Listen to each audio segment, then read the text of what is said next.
That's exactly the reality.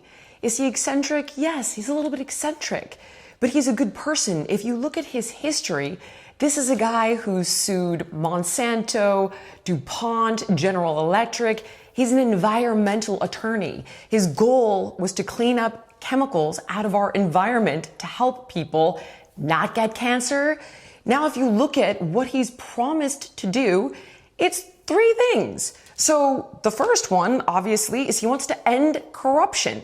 If you look at the revolving door between our government agencies and industry, it's terrifying. I could give you a million different examples of how scary this is, but let's go to one that everybody knows, which is OxyContin. The guy at the FDA who approved OxyContin went and took a cushy job for Purdue.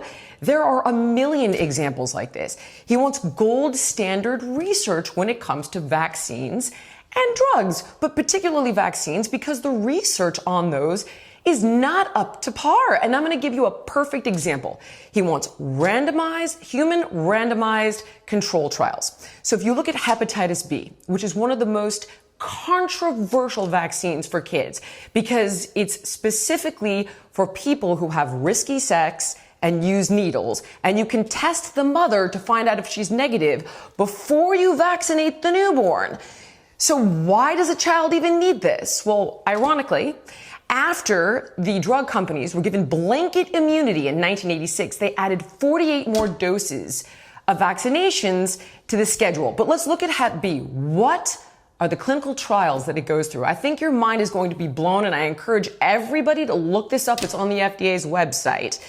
They tested 147 kids in 3 trials, and they monitored them for 5 days. Does that seem up to par?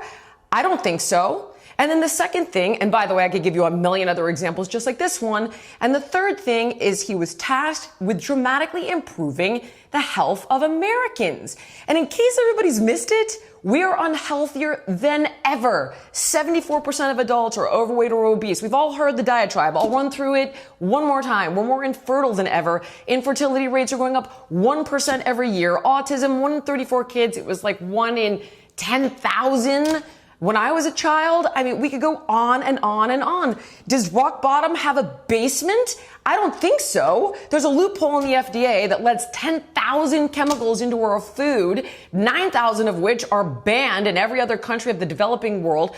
I mean, my God, really? I think what you're seeing here is the absolute panic of big food, big farming, big pharma, and big insurance, and for good reason. Because it's absolutely corrupt. And I, for one, am so excited about this, and I will do everything to help get this guy confirmed.